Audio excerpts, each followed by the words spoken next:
Donc Isabelle Le Saint, Rémi Leriquier, Marlène Leval est absente et a donné procuration à Sophie Pacari. Sébastien Delot est absent et a donné procuration à Isabelle Le Saint.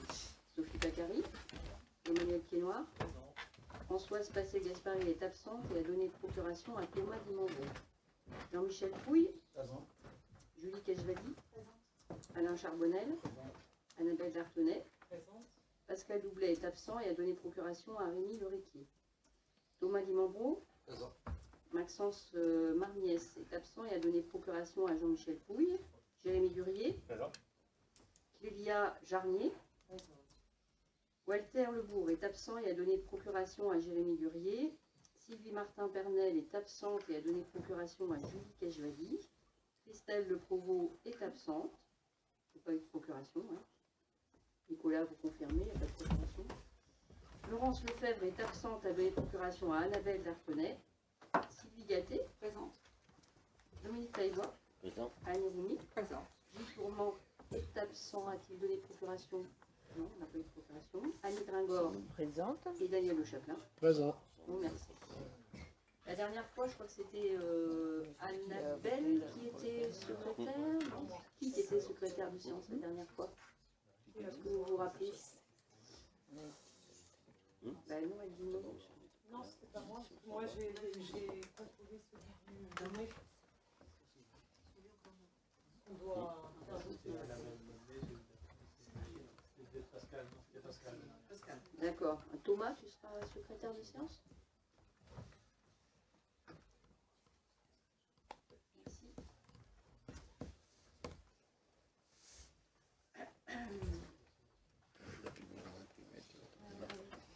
Bah oui, mais j'aime bien écrire, moi, des fois.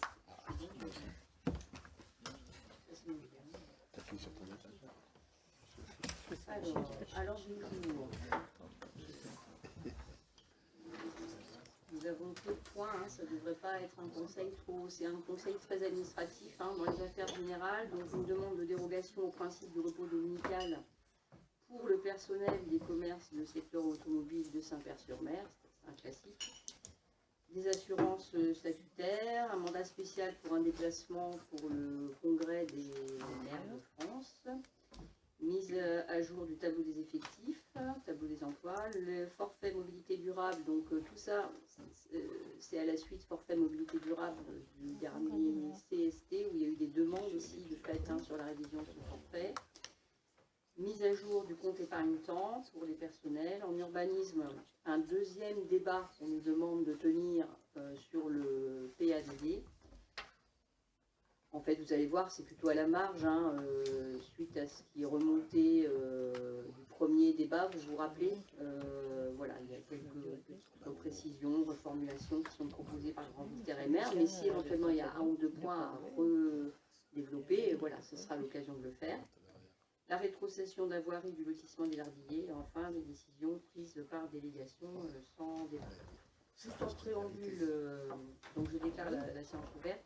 Je tenais à remercier à chaque fois l'ensemble des personnels administratifs qui remplissent la fonction d'envoyer les invitations au conseil municipal avec l'ordre du jour, les pièces jointes, etc. Vous avez remarqué qu'en ce moment ça tourne entre différents personnels, peut-être l'avez-vous remarqué, entre différents personnels parce que Marine s'est fait opérer.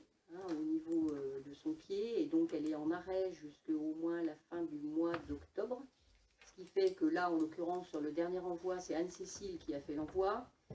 J'ai reçu un message de Sylvie, bon, voilà, qui fait la remarque que c'est pas arrivé sur la bonne boîte mail, que c'est arrivé sur la boîte départementale. C'est vrai que c'est Anne-Cécile qui l'a fait cette fois-ci, elle ne le fait pas habituellement. Bon, voilà, elle fait une petite erreur. Je crois qu'il faut qu'on soit indulgent. Non, mais je suis indulgente si tu veux, mais bon...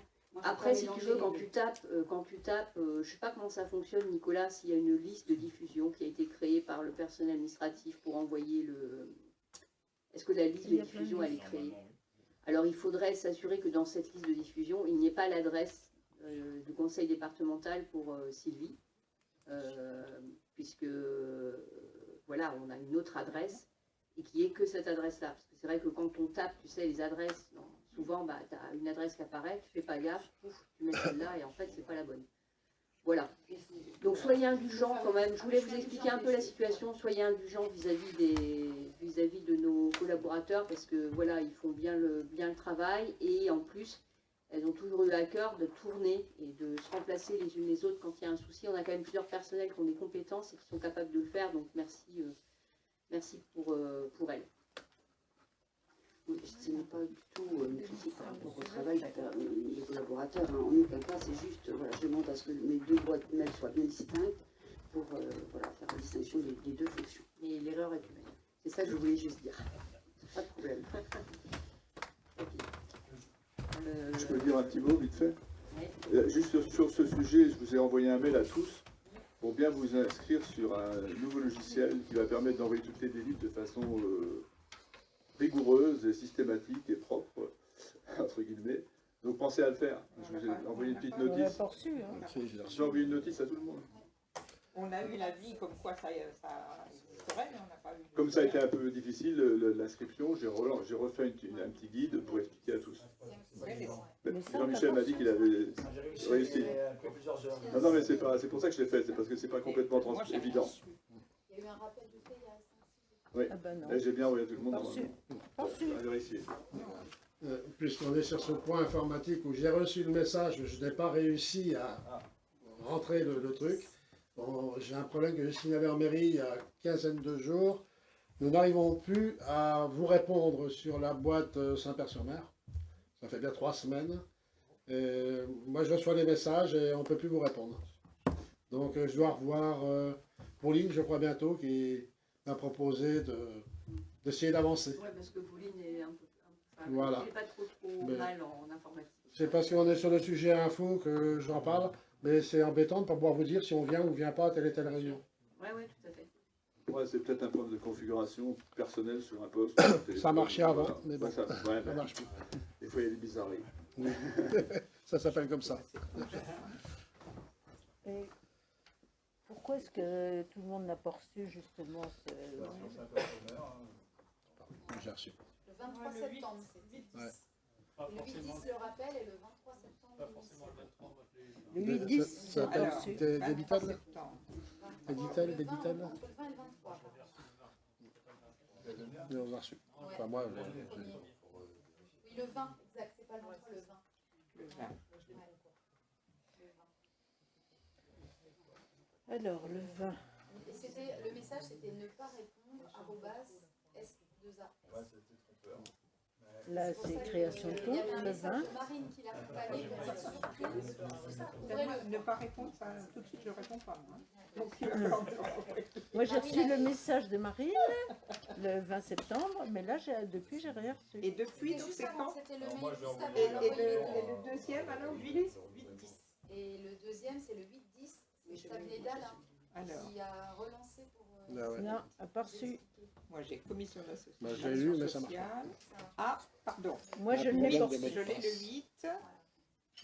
Alors, vous avez reçu, oui, alors ça j'ai cliqué ici, j'ai essayé, j'y arrive pas non plus moi. Je suis, effectivement, oui, je suis arrivée là-dessus. Et une fois qu'on est arrivé là-dessus, qu'est-ce qu'on fait? Parce que En suivant le petit tuto pas à pas, normalement ça passe. Mais Et si on l'a pas reçu? moi je l'ai eu. Parce qu'on a beau mettre l'identifiant, l'utilisateur, moi j'ai bon, en fait, le principe, je voulais pas y passer du temps, mais le principe c'est de passer par un changement, comme si on faisait un changement de mot de passe. Donc quand vous faites un changement de mot de passe, on vous renvoie un nouveau mail. Donc il faut retourner dans la message,rie, recliquer, et là après le processus se continue. Donc, c'est un changement de mot de passe classique, quoi. Et moi j'ai reçu le 8. Je vais peut-être prendre un rendez-vous avec France Service. Hein? Moi je vais prendre un rendez-vous avec Pauline aussi. Moi, je vais prendre un rendez-vous avec l'espace France Service. Non, mais je ne l'ai pas reçu, donc je ne peux pas continuer. Hein. Le premier, au moins le premier, quoi. Mais non, moi j'ai le premier, alors je ne pas répondre. Alors ça, Marine m'envoie toujours à la bonne adresse, mais c'est. mais là, c'est rare. vrai que le deuxième, je l'ai reçu, mais j'ai essayé, hein, je vous le dis, moi. Mais nom d'utilisateur, j'ai beau entrer mon adresse de Saint-Père, on est d'accord? Oui, bien sûr. Alors, soumettre, alors je soumets, puis j'attends un quart d'heure que ça. Il faut aller sur le mail après. C'est là qu'il faut aller Après, lire tu son mail. récupères sur ton mail. Il faut aller lire son mail Ah après. oui, mais Les ne pas répondre, il faut regarder quand même parce que toutes les convocations, que ce soit GTM, moi qui suis au SMAG et autres, c'est toujours des convocations via ne pas répondre, arrobase, machin. Ah non, mais ça, c'est la première fois que je le vois ça, mais le ne pas répondre, parce que... Mais ceci dit, soumettre, moi j'ai attendu, il ne s'est pas dit qu'il faut aller sur la boîte mail. Moi je l'ai dit, moi. Bon. J'ai abandonné. Alors, pour un Si vous voulez bien, on va... Bon, on restera. On avance. Oui, on restera. Les délivres.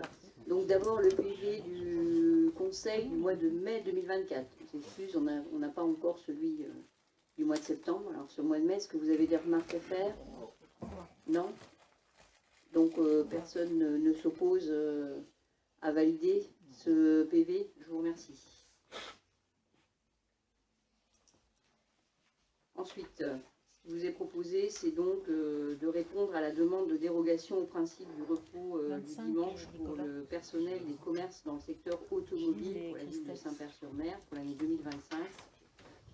Ce qui est demandé par ces commerces, c'est d'accorder 5 dimanches, le 19 janvier, le 16 mars, le 15 juin, le 14 septembre et le 12 octobre 2024 aux concessionnaires automobiles. C'est 2024 ou 2025? Peut-être Une 2025, erreur, là, parce hein. Il y a une que coquille, hein, dans le... on peut dans bien le leur dossier. accorder en C'est 2024. marqué On a 2024. déjà bien sûr. voté en 2024. Oui, C'est 2024, ça avait 2025, été Nicolas. Voilà. Aux concessionnaires automobiles, est-ce qu'il y a des personnes qui ont des oppositions à cette Ça change proposition? rien. C'est traditionnellement ce qu'ils C'est demandent, les hein, ils ont mêmes. toujours demandé ça. Est-ce qu'il y a des gens qui s'abstiennent? J'ai voté contre. Toi, tu as voté contre. Pas d'abstention? Je vous remercie. Sur les assurances statutaires, je vais donner la parole à Rémi.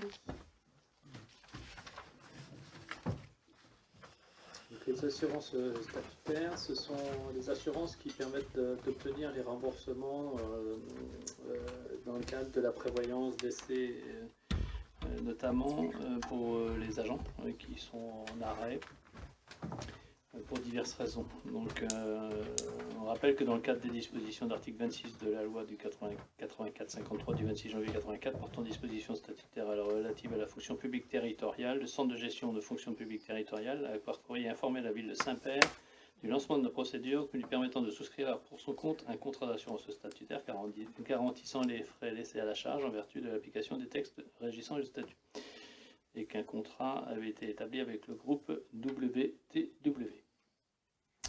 Voilà, donc ce qui s'est passé, c'est que le groupe WTW nous informe qu'ils vont revoir leur tarification, ils nous proposent de revoir leur tarification parce que il y a un rapport sinistralité trop important par rapport aux cotisations versées. Pour exemple, en 2022, on était plutôt bien parce qu'on avait des indemnisations à hauteur de 60 000 euros pour 83 000 euros de cotisation. Par contre, en 2023, on est à 126 000 euros d'indemnisation contre 86 000 euros de cotisation. Donc vous avez un rapport de 1,47 et vous savez bien que les assureurs, ils n'aiment pas donner plus d'argent qu'ils en ont collecté. Donc voilà, le commentaire, c'est concernant la survenance en 2022, c'est la MO, donc la maladie normale, ordinaire, voilà, qui est le sinistre le plus important, hein, mais pas la transformation en longue maladie ou en maladie professionnelle. Donc en 2023, en fait, il y a eu pas mal de maladies, malheureusement, hein, donc bon, voilà, c'est comme ça. Donc ils nous font en résumé 3 propositions. Donc les garanties, effectivement, c'est décès. Nicolas remonter un petit peu là sur le. Donc les assurances, donc c'est décès, accident de travail, maladie professionnelle, donc maladie longue durée, maternité, maladie ordinaire avec une franchise de 10 jours. Hein. Quand ils sont en maladie ordinaire, effectivement, les agents, on est indemnisé qu'à partir de la 11e journée. Et puis aujourd'hui, une franchise de 10% des indemnités journalières, c'est ce qu'on a, c'est le scénario 2 pour lequel on est parti. Donc il nous propose 3 choses, effectivement. Donc à compter du 1er janvier 2025, il nous propose soit d'augmenter le taux de cotisation qui était de 7,54 en 2024 à 9,75, donc ce qui ferait une prime de 130 000 euros au lieu de 100 952 cette année. donc un différentiel de 29 000 €, donc en gardant les mêmes garanties. Il nous propose il y a une deuxième proposition qui est de proposer un taux de 9,01 contre 7,54 avec une franchise de 10% sur les indemnités journalières.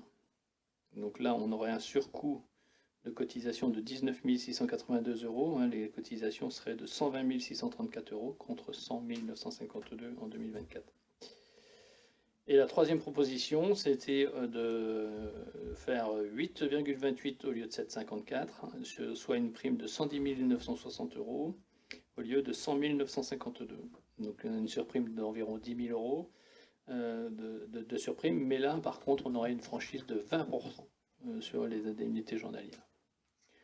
Donc on en a débattu, on a regardé un petit peu tout ça, et ce qu'il est proposé au Conseil, c'est d'adopter la formule 2, où là on accepte une augmentation du taux et on accepte une franchise de 10% sur les indemnités journalières.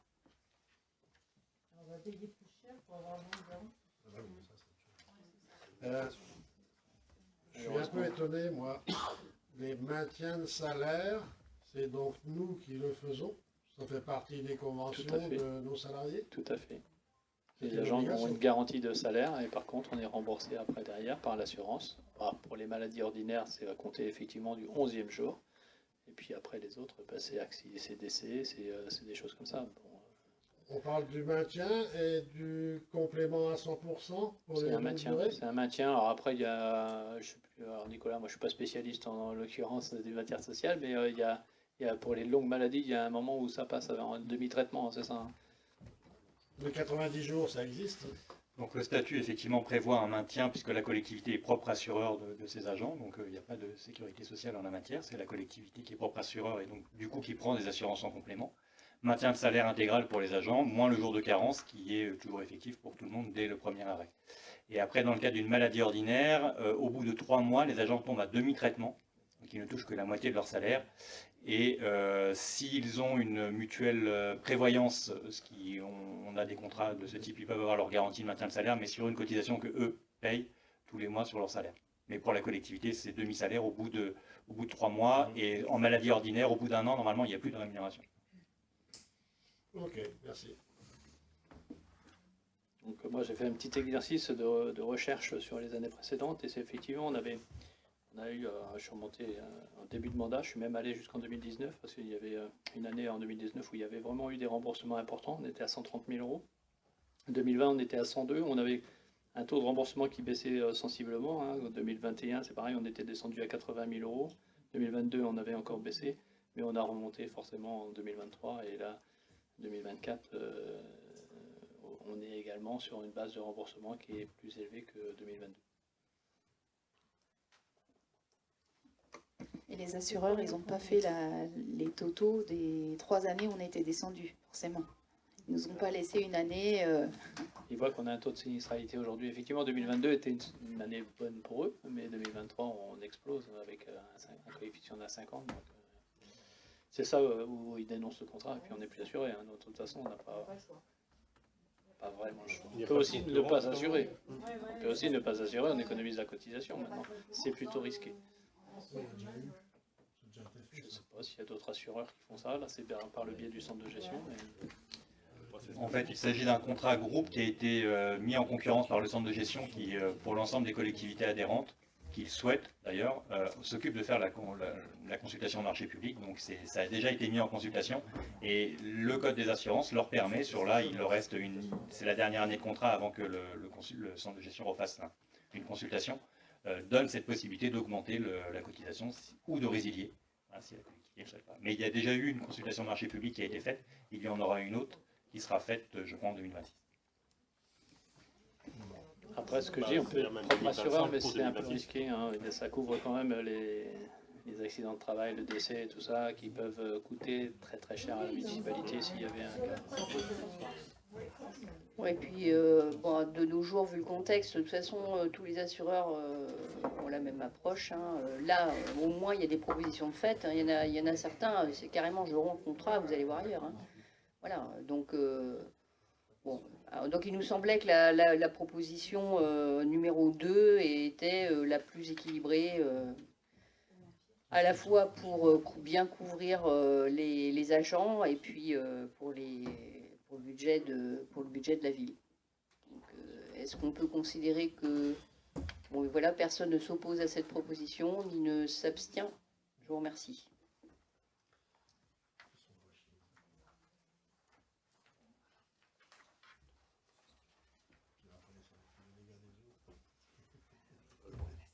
Monsieur, normalement le public n'a... Je suis vraiment désolée de vous répondre comme ça, mais normalement le public n'a pas le droit de s'exprimer pendant le conseil. Je suis désolée. Merci.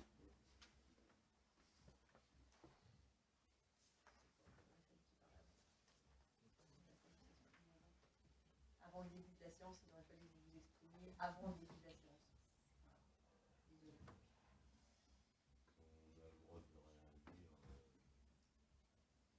Bah, au sein du conseil, en fait, ce sont les élus qui débattent entre eux. Soit on le fait avant l'ouverture de la séance, soit éventuellement après, mais pas pendant. Voilà, c'est comme ça, c'est partout comme ça, hein, c'est pas spécial. Voilà. Alors, mandat spécial pour déplacement, en fait, c'est très simple, c'est comme on doit le faire tous les ans. Au revoir, monsieur, merci. En fait, au même titre que les salariés, les élus peuvent bénéficier de l'indemnisation des frais exposés dans le cadre de leurs fonctions, en application d'un certain nombre d'articles dont je vous fais grâce, hein, dans le Code général des collectivités territoriales. Et donc, en fait, là, ce qui vous est demandé dans cette délibération, c'est de pouvoir autoriser moi-même ou tout élu qui souhaite aller au congrès des maires de France, là, hein, prochainement, de pouvoir bénéficier d'un taux de remboursement qui est encadré, hein, de manière à pouvoir assister à ce congrès. Moi, pour indication, je ne dirais pas cette année, mais je sais qu'il y a peut-être des élus qui sont intéressés. Je crois que Françoise s'est manifestée pour y aller. Oui, il faut le renouveler tous les ans. Oui, absolument. Donc voilà, ce qui est proposé ce soir, c'est de conférer le... Je vais vite, hein, parce que c'est pas, il n'y a pas de débat là-dessus. Hein, conférer le caractère de mandat... En fait, c'est le déplacement, hein, voilà, qui est pris en charge. Caractère de mandat spécial au déplacement au congrès des maires à Paris ou tout autre conseiller, hein, c'est moi, mais ça peut être n'importe qui. Décider de procéder à la prise en charge des frais liés à ce mandat spécial par paiement direct auprès des fournisseurs ou par remboursement a posteriori. Et préciser que les dépenses concernent, comme je vous le disais, les frais de transport en prenant soin de choisir les modes de déplacement disponibles les moins onéreux, des frais d'hébergement avec quand même un forfait de 140 € la nuitée. En l'occurrence, Françoise, elle ira, mais elle est hébergée par quelqu'un. Elle n'aura pas de frais de nuitée. Hein. C'est juste là pour le déplacement. Et de restauration aux frais réels sur présentation des justificatifs et dans la limite d'un plafond de 20 € sur la période concernée par cette manifestation. Et donc de m'autoriser ou mon représentant à signer tout document afférent à cette délibération. Voilà. Je sais pas, tout le monde est pour?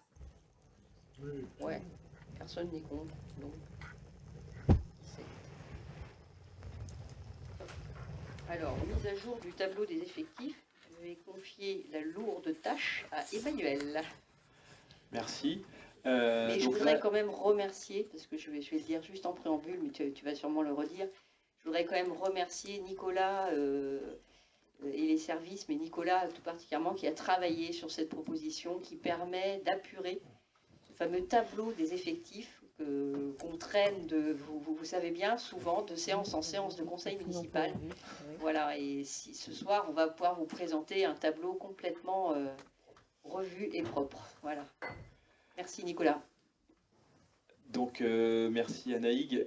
Effectivement, l'intention était, suite à un gros travail fait par la RH et par Nicolas également, de vérification de l'adéquation entre les effectifs budgétés et les effectifs pourvus.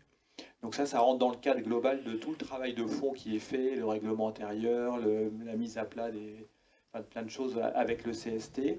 Et en fait, on s'est rendu compte qu'il y avait nécessité d'épurer, entre guillemets, ce tableau pour qu'il y ait donc cette adéquation entre ce qui est budgété et ce qui est effectivement pourvu, parce que les délibérations ont été prises au fil des années, hein, c'est pas du tout une critique, c'était simplement un fait. Et du coup, il y a plein de postes qui n'ont pas été supprimés, parce qu'il y a eu des avancements de grade, enfin, pour la vie classique d'une municipalité. Et à l'inverse, il y a 3 postes qui nécessitent d'être créés pour que ce soit en adéquation. Donc je ne sais pas si on va revenir dans le détail précisément, mais globalement, ça touche principalement en 1 les services techniques, je crois que c'est 15, en 2 les services administratifs, et puis après c'est un peu plus à la marge en termes d'effectifs. Mais néanmoins, ça représente quand même au total une trentaine de postes. Donc vous avez, je crois, le détail, voilà, ou même dans la délibération, et effectivement, comme dit Rémi, le tableau, alors là on voit peut-être... Comment ? Oui. Voilà.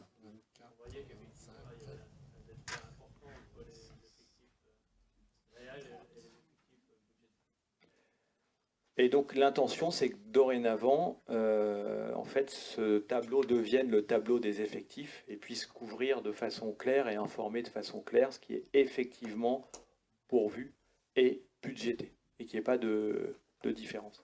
Donc quand on reprend la délibération, il y en a 7 dans la filière administrative, 15 dans la filière technique, 2 dans la filière culturelle, 1 dans la filière médico-sociale, sportive, et 2 dans les filières animation et sécurité. Donc ça fait un total de 30 à supprimer. Et il y a 3 créations, 1 dans la filière administrative, c'est un adjoint administratif principal première classe, 1 dans la filière technique, un adjoint technique principal deuxième classe, et 1 dans la filière culturelle. Et ce que j'ai aussi oublié d'évoquer, c'est qu'il y a aussi le passage d'un agent de temps partiel à temps complet.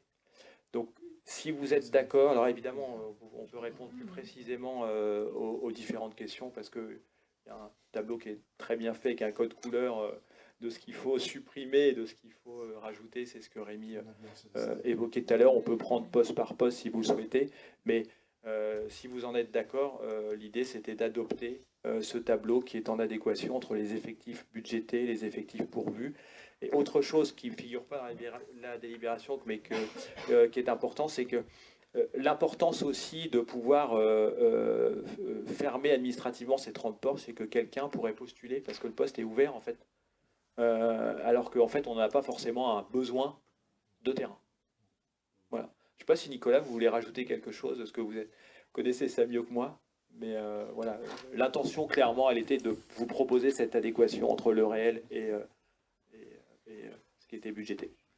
Alors, pas grand chose à rajouter, vous avez effectivement tout dit, juste l'intérêt également d'avoir un tableau des effectifs qui colle exactement aux emplois créés par le conseil municipal et donc à l'effectif pourvu, c'est que toute modification devra impérativement, alors ça alourdit un petit peu la procédure, mais devra impérativement passer par le conseil municipal, et donc vous aurez la main sur toutes les décisions qui relèvent du personnel, après passage en CST bien entendu, mais toute création ou modification d'emploi sera soumise à l'approbation du conseil municipal, parce qu'il n'y aura plus de postes vacants permettant à l'autorité territoriale de pouvoir, et toujours en amont avec le CST, nommer, que ce soit des avancements de grade ou des promotions internes. Donc c'est aussi un intérêt de pouvoir redonner un vrai pouvoir au conseil municipal en la matière. Oui, pour avoir assisté au CST dernièrement, on a tous validé et reconnu ce travail qui avait été fait. Parce que franchement, le tableau, il est nickel. Il faut le comprendre, mais une fois qu'on est dedans, ben, tout va bien. J'ai juste une petite interrogation qui me vient à l'instant. Par rapport au recrutement des saisonniers, comment ça se passe? On passe en conseil municipal forcément? Bah oui. Oui, oui. On le passe à chaque fois en conseil municipal. Hein. D'accord. Ok. Ouais, ça ne change rien. C'est un emploi temporaire, mais voilà, c'est un emploi non permanent, donc ils ne figurent pas dans l'effectif. Voilà, ok. Et du coup, par contre, ils sont soumis à Ils conseil sont municipal. toujours soumis, tu sais, en général, on fait un tir groupé en disant il y a besoin de tant d'emplois saisonniers pour la filière technique, tant pour l'office culturel, tant pour l'animation. Enfin, on le passe systématiquement en conseil. Non, mais ma réflexion qui me vient à l'instant, c'était dans la chronologie du déroulé. C'est tout ça. Est-ce qu'on est obligé de passer en conseil avant de recruter, ou est-ce qu'on informe le conseil qu'on a recruté? non, en Habituellement, général, on on passe passe avant. avant que les recrutements soient effectués, sinon ça n'a Ok. pas Non, de mais sens. simple question. Ouais. Merci. Après, sont les remontées, les besoins sont remontés des différents responsables de pôle ou de service au début, hein, voilà, qui nous informent qu'il y a besoin de tant. Enfin, voilà. Ça n'a pas changé. Hein. Généralement, on le vote au mois d'avril. Ouais. Oui, c'est possible, oui. En fait, parce que les demandes sont faites, il y a des offres en fait, qui sont proposées en fait, au mois d'avril, fin avril, début mai, pour la saison. Non, mais puisque ça passe pas par le tableau Non, ça passe toujours. à l'année, il n'y a pas de souci. Tout va bien.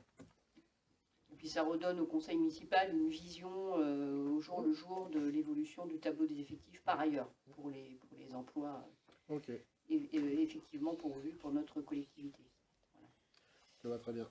Bon, bah, si vous en êtes d'accord, s'il n'y a pas d'autres questions, on va pouvoir passer au vote. Donc il vous est proposé d'adopter les modifications de ce tableau et puis d'adopter l'ensemble des tableaux et des emplois en annexe. Voilà. Est-ce qu'il y a des personnes qui sont contre ou qui s'abstiennent? Non, mais je vous remercie beaucoup.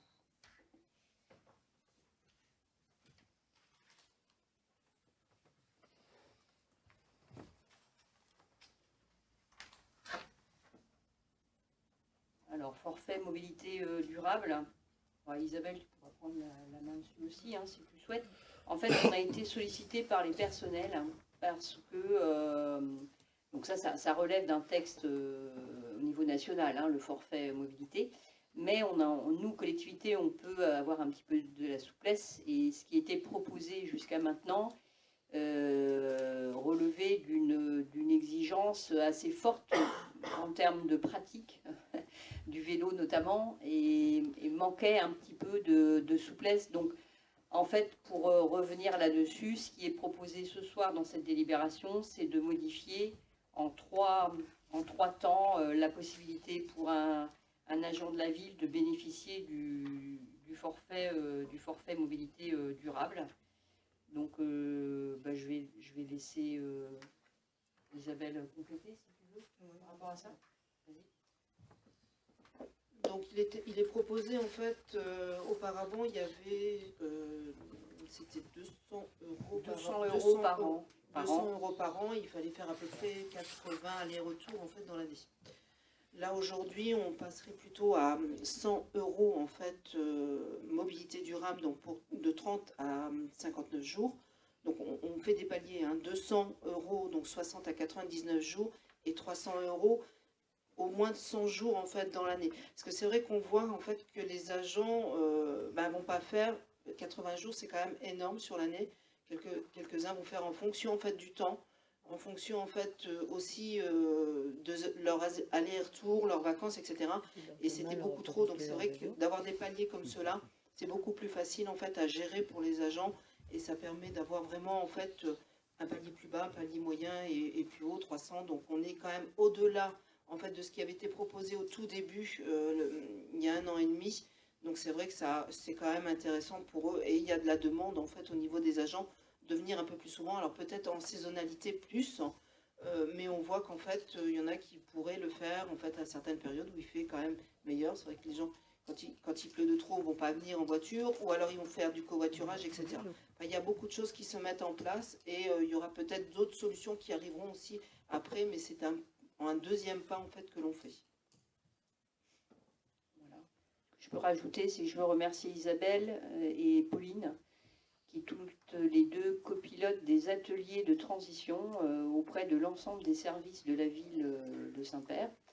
Et ça, c'est le genre de résultat d'un travail et d'une concertation qui est établie avec les agents de la ville pour permettre de proposer au conseil municipal d'adopter des mesures qui soient en adéquation avec les attentes et les besoins des agents. Donc c'est plutôt une manière, je trouve, intelligente de travailler en concertation et de pouvoir après proposer des délibérations qui aient du sens pour les salariés de la ville de Saint-Père, les agents. Je ne sais pas, Nicolas, si vous souhaitiez rajouter quelque chose là-dessus, en tant que directeur général des services, vous chapeautez tout ça? Non, tout a été dit. Donc ça se base sur le principe de la déclaration personnelle des agents. On va quand même mettre en place un suivi avec un bordereau pour que voilà, on puisse avoir le suivi des déclarations qui soient faites par les agents. Et ensuite, les versements en fonction de la mobilité. On incite du mieux qu'on peut nos agents à utiliser des mobilités durables. Je crois que pour information, les 80 jours, c'était un petit peu élevé, effectivement, parce que je crois qu'on n'en a versé aucune l'année dernière. Mais il n'y a pas eu de... 80 jours, ça fait pas mal. Ah oui, Si on peut déjà démarrer à 30 jours avec une petite prime de 100 €, ça sera toujours ça gagné pour les agents. Et il y a une volonté des agents.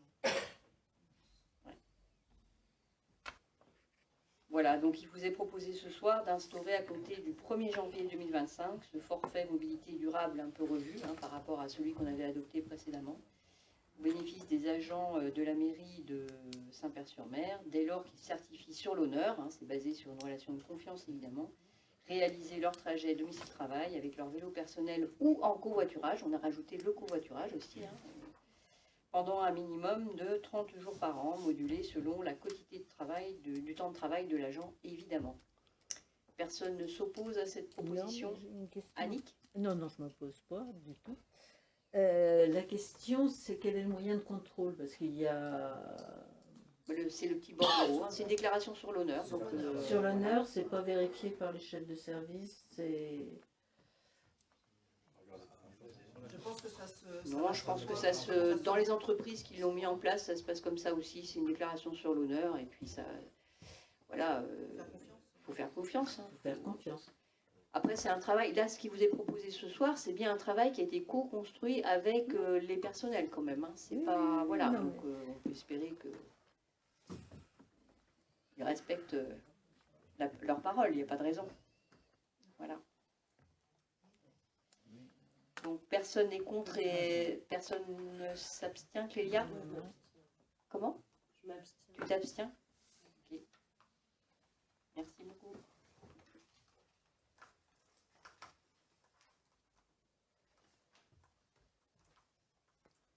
Alors le point suivant, je vais le confier aussi à Emmanuel, c'est la mise à jour du compte épargne-temps.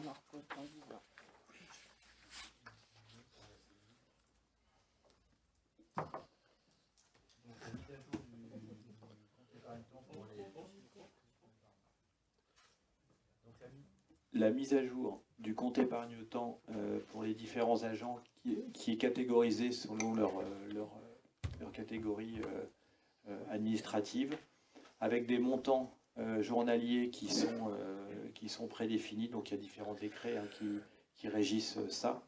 Pour les catégories A et assimilées, donc le réajustement de ces montants journaliers passe de 135 à 150 €. Pour les catégories B et assimilant, le montant de journalier passe de 90 à 100 €. Pour les agents de catégorie C, de 75 à 83 €. Alors, il y a un côté rétroactif puisque ça s'applique à compter du 1er janvier 2024. Donc ça, c'est le premier volet. Et le deuxième volet, c'est la modification dans le règlement du nombre de jours nécessaires à partir duquel une indemnisation est possible. Et ce nombre de jours va ainsi passer de 20 à 15, comme il était antérieurement. Du coup, si le nombre de jours inscrits sur le CET est inférieur à 15 jours, l'agent ne peut utiliser ses droits épargnés uniquement sous forme de congé. Et si le nombre de jours sur le CET est supérieur à 15, donc les 15 premiers jours, ils sont sanctuarisés selon la même règle. Et en fait, à partir de 15, au-delà du 15e, effectivement, c'est une option qui peut être levée. Et donc, au plus tard, le 31 janvier de l'année suivante. Je ne sais pas si c'est clair et s'il y a des questions par rapport à cette modification du CET. Ok. Alors, qu'est-ce que c'est sur le montant ou c'est sur le seuil des 15 jours? Ok, donc en fait, il y a une règle, c'est qu'à partir du moment où le nombre de jours sur le CET est inférieur ou égal à 15, là, il n'y a pas de récupération monétaire, il n'y a pas d'indemnisation. Ça doit être pris sous forme de congé. Bon. Et donc, quand on est au-dessus de 15, eh bien, les 15 premiers, si par exemple on est à 17 jours, les 15 premiers doivent être pris sous forme de congé. Et les 2 autres jours peuvent être rémunérés Et selon la catégorie A, B ou C, ça passe de 135 à 150, de 75 à 83 et de 90 à 100. Et donc une option doit être exercée au plus tard, ça veut dire qu'il faut prévenir à ce moment-là. Oui, c'est ça, exactement. 31 janvier de l'année suivante pour les jours de l'année précédente. Donc pour 2024, c'est 31 janvier 2025 pour l'année. Ok, bah, désolé. Est-ce qu'il y a d'autres questions? Donc il vous est proposé ce soir de modifier le règlement de la commune de Saint-Père dans ce sens-là. Est-ce qu'il y a des personnes qui sont contre cette proposition ou qui s'abstiennent? Je vous remercie beaucoup.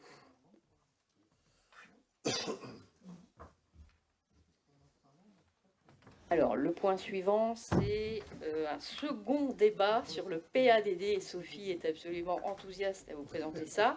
Donc, on a un petit support qui va être un peu plus pédagogique, voilà, qui va remettre le contexte et puis après, qui va éventuellement faire se soulever quelques questions. Hein. Sophie, on va voir. Donc, vous vous rappelez, hein, le PADD, c'est le projet d'aménagement et de développement durable. C'est le document dans le PLUI qui détermine les grandes orientations d'aménagement du territoire pour les années à venir, en matière d'urbanisme, d'habitat, notamment. Il présente donc les objectifs en matière de développement urbanistique, économique, social, environnemental sur une période donnée. Vous vous rappelez aussi qu'on a longuement débattu le 20 mai 2022 sur les 4 axes développés dans le PADD.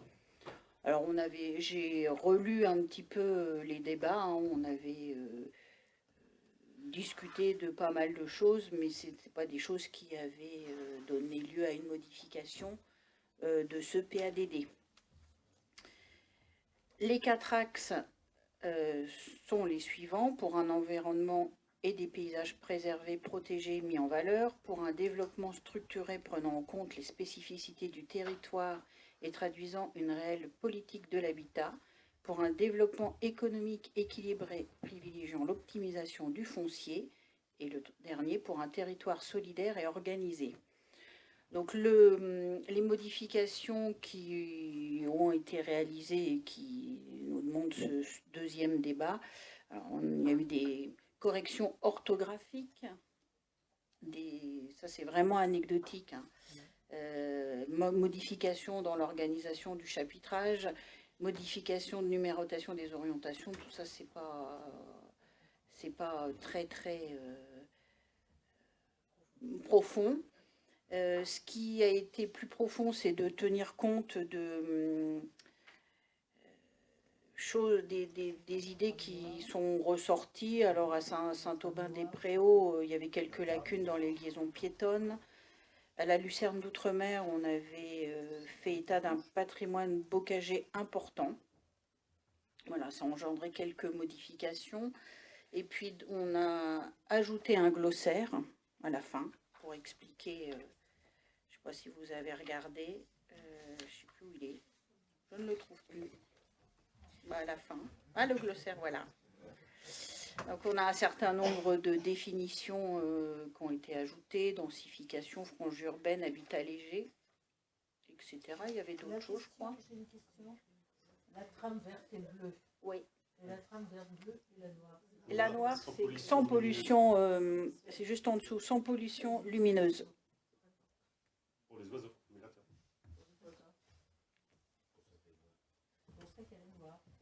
Oui, pour faciliter la circulation des espèces. Et puis l'axe 4 a été un petit peu refondu pour mieux présenter la politique de la communauté de communes en matière de mobilité et de tourisme. Voilà, donc ouais, je sais pas si moi, ce que je peux vous donner, c'est les grandes orientations de ces deux aspects-là, puisque ça correspond à ma délégation pour Granville-Terre-et-Mer. Concernant le plan de mobilité simplifié, il a été adopté à l'unanimité au dernier conseil communautaire. Hein. Ce plan de mobilité simplifié, il reprend sur le fond ce qui avait déjà été adopté en 2019, si je me souviens bien, Dominique, hein, ça doit être ça, en ayant quand même procédé à un retour à l'étage, notamment sur le plan vélo, hein, très clairement, voilà. Mais au-delà de ça, je dirais ce qui est fondamentalement différent, c'est deux aspects sur le plan de mobilité simplifiée.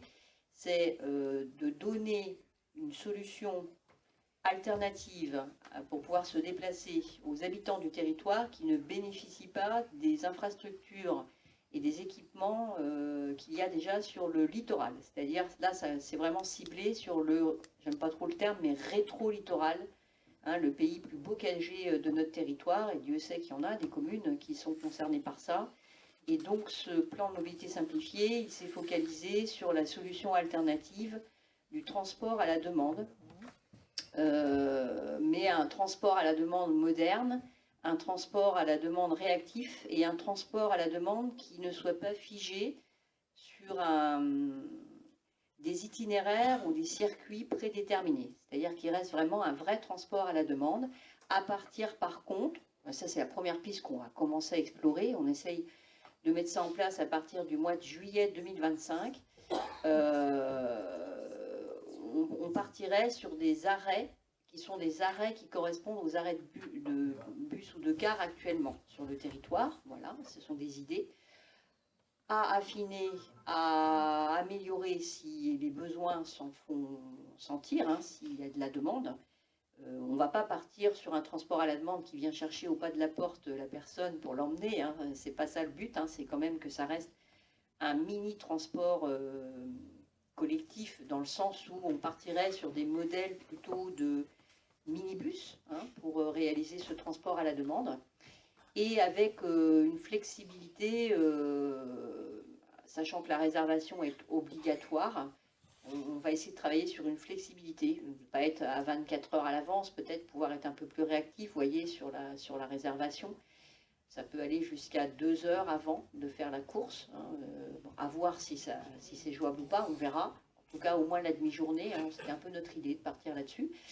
Et puis de cibler un public cible qui est mixte, hein, c'est-à-dire pas seulement, pour ne pas les nommer les personnes âgées, mais aussi, pourquoi pas, les jeunes, pourquoi pas les familles, voilà, sur le territoire, qui ont des besoins, qui n'ont pas forcément la voiture pour pouvoir se déplacer, qui n'ont pas le permis. Voilà, c'était ça la grande orientation sur le plan de mobilité simplifié. Ça veut donc dire que pour nous, à Saint-Père, on sera quand même concerné dans le sens où il y aura des points d'arrêt, même si ce n'est pas forcément le public Saint-Péret qui sera majoritaire, ça doit pouvoir permettre aussi à un public Saint-Péret qui n'a pas d'autres moyens de se déplacer sur le territoire malgré tout. Parce que c'est vrai que sur la partie urbanisée, Bourg de Saint-Père, on a le réseau NEVA qui circule.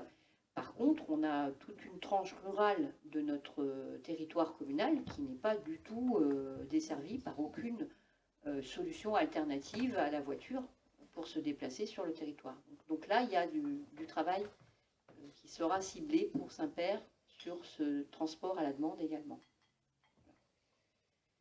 C'est vrai que c'est plutôt dans les flux, c'est plutôt les gens qui viennent du milieu rétro-littoral qui vont vers la ville-centre. C'est plutôt ça les demandes.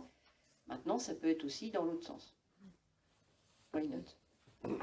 Et de pouvoir cibler aussi, tant qu'à faire, de pouvoir cibler aussi, pour être complète, des sites plus touristiques, culturels, patrimoniales, touristiques, à dimension touristique, qui existent sur le territoire rétro-littoral et qui pourraient ainsi trouver, voilà, qui pourraient trouver un intérêt aussi pour se déplacer sur le territoire sans être obligé de prendre systématiquement ma voiture. Dominique ? Je voudrais juste revenir sur la mobilité concernant le vélo. En 2019, donc, on a voté l'ensemble de la mobilité vélo, donc avec les infrastructures, enfin un schéma directeur qui a été voté. Maintenant, ce que je voudrais savoir, est-ce que les collectivités, soit Granville, Terre et Mer, ou les communes, préempte à chaque fois qu'une parcelle est vendue ou est cédée, quand on a ce passage sur cette parcelle, est-ce que cette préemption est faite maintenant? À ma connaissance, non. C'est dommage parce que c'était anticipé pour demain la possibilité d'avoir des pistes cyclables sur l'ensemble de notre territoire. Le travail qui a été mené par le... Je t'ai peut-être interrompu. Non. Le travail qui a été mené par le chargé de mission vélo, c'est plus de travailler effectivement avec les différentes communes sur les voies préexistantes, les voies communales qui sont peu fréquentées par les automobilistes. Et il y en a beaucoup, hein, parce qu'il y a beaucoup. C'est vrai qu'on est un département, la Manche, on est particulièrement doté en voirie, et donc y compris en voie communale. Et donc c'est plutôt dans ce sens-là que Willy a travaillé avec les maires et les municipalités des différentes communes. C'est de développer un réseau vélo sur des voies qui existent déjà, sans être obligé d'investir plus en avant sur des infrastructures qui sont trop coûteuses et pour lesquelles les communes n'auraient pas les moyens de trouver le budget, quoi. Même avec des aides, et on sait que les aides vont diminuer en plus là, donc bon, je ne sais pas si je réponds à ta question, mais la philosophie c'est plus ça. Par contre, la problématique qui émerge de ça quand même, c'est l'intercommunal. On est plus sur ces axes, on a bien dégagé sur le plan de mobilité simplifiée, tu vois, le plan vélo, on a bien dégagé les axes structurants pour le vélo, y compris qui sont absolument des incontournables. Et là, qui va payer et est-ce qu'on aura les moyens de faire les travaux? Ça, c'est une autre affaire. On en avait ciblé quand même un certain nombre qui étaient plutôt prioritaires, qui permettaient les déplacements pour aller au travail, aller dans les villes-centres, Tout ça, ça avait été ciblé. Simplement, le problème, c'est que les voies pour y accéder ne sont pas suffisamment larges ni sécurisées. Donc, à l'époque, on avait bien déterminé une bande, soit d'un côté droit ou du côté gauche, de façon que si les terrains étaient à vendre, on préemptait tout de suite, de façon à ce que le jour où la décision sera prise de pouvoir faire cette piste cyclable, on n'ait pas à renégocier une deuxième fois, puisque à partir du moment où le terrain était à vendre, c'était facile de préempter, puisque la loi nous autorise à le faire. C'est là que je ne comprends pas, parce que ça fait quand même, ça va faire 5 ans, on aurait pu déjà peut-être en acquérir une partie. Bah, écoute, à ma connaissance, on n'a pas travaillé, enfin en tout cas l'ensemble des communes de Granville-Terre-et-Mer n'ont pas travaillé dans ce sens-là. C'est plus sur comment réseauter avec ce qui existe déjà et ce qui est faisable. Voilà, et ça c'est l'expertise de Willy qui a permis d'élaborer des plans vélo commune par commune. Je crois qu'il n'a pas fait le tour complètement de toutes les communes, mais il en a quand même fait beaucoup. Hein. Ça veut dire indirectement que le travail qui avait été fourni avant, aujourd'hui, on n'en tient plus compte. Sur les axes, alors pour répondre à ta question, mais je ne suis pas complètement sûre que ma réponse va être complète. Hein. Sur les grands axes structurants, si, on retrouve le plan vélo qui était adopté en 2019. Par contre, sur les réseaux plus à l'échelle des communes, il semblerait que par rapport à la question que tu poses, non, au moins pour partie, non, c'est pas forcément le même itinéraire. Disons que les parties où il y avait des acquisitions, c'était surtout sur les axes structurants. Ça n'a pas été mis au travail. Les autres, on les avait bien ciblés, c'était plus à la campagne, donc c'est des chemins de dessert plus autre chose. Il n'y avait pas de souci de ce côté-là. Et on arrivait à faire... Et les axes structurants, en fait, on les a dégagés, ils sont bien diagnostiqués, ils ont été retenus. Je pense qu'ils sont proches de ceux qui avaient déjà été adoptés. Hein. Il n'y a pas eu de modification majeure là-dessus. Par contre, on n'a pas mis au travail le cas de les préemptions que tu évoques. Voilà. Dommage. Merci. Il y a juste 2 autres évolutions sur le fond. On a ajouté des objectifs chiffrés en matière de consommation foncière, une réduction de 50%, soit 125 hectares maximum consommés entre 2021 et 2035, tout ça pour arriver à l'objectif du ZAN.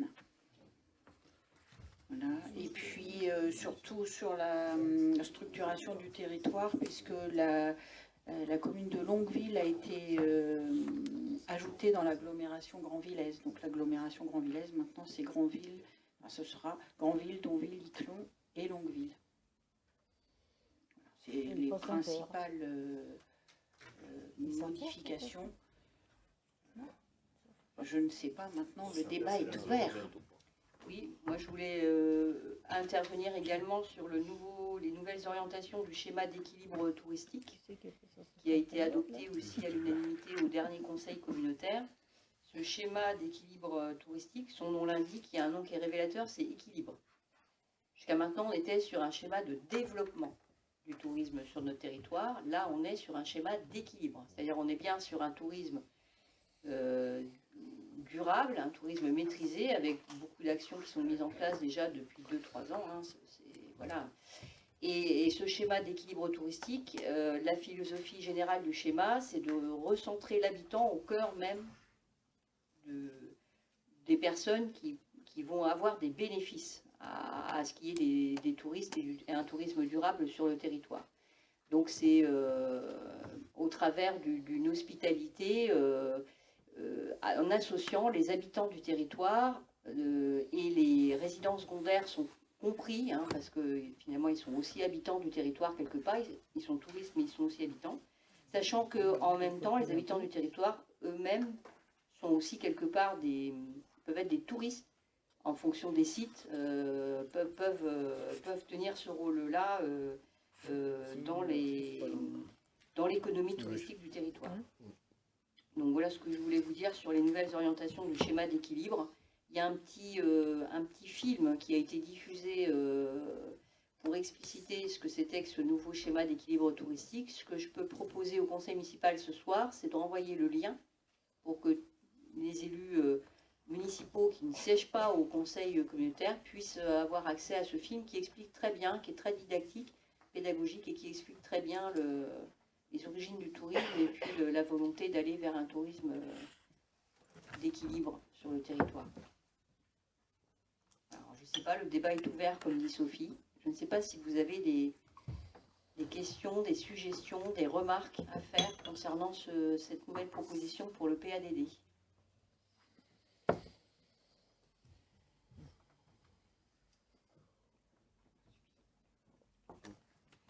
Le transport, oui. Le transport à la demande sera assuré par Neva, non? Non, parce que nous, on ne va pas avoir les moyens, on n'a pas les ressources. Hein, on va faire appel à des prestataires, à un prestataire, des prestataires, je ne sais pas, là encore, hein, il faut laisser le temps au service mobilité de bosser, mais on fera appel à des prestataires. Ce n'est pas délégation de service public, hein, c'est vraiment faire appel à un prestataire pour assurer le transport à la demande. Ça reste en régie quand même. Ça reste en régie, voilà. C'est ça. Mais c'est pas avec du matériel, c'est pas GTM qui va acheter le matériel, c'est pas GTM qui va recruter encore du personnel nouveau pour assurer le transport à la demande. Dans un premier temps, on fait appel à un prestataire privé. D'accord. Excuse-moi. Ce prestataire, il faudra bien le payer de toute façon. Bah oui. N'est-ce pas? Donc, qu'on ait le matériel ou pas, on en recausera au moment venu.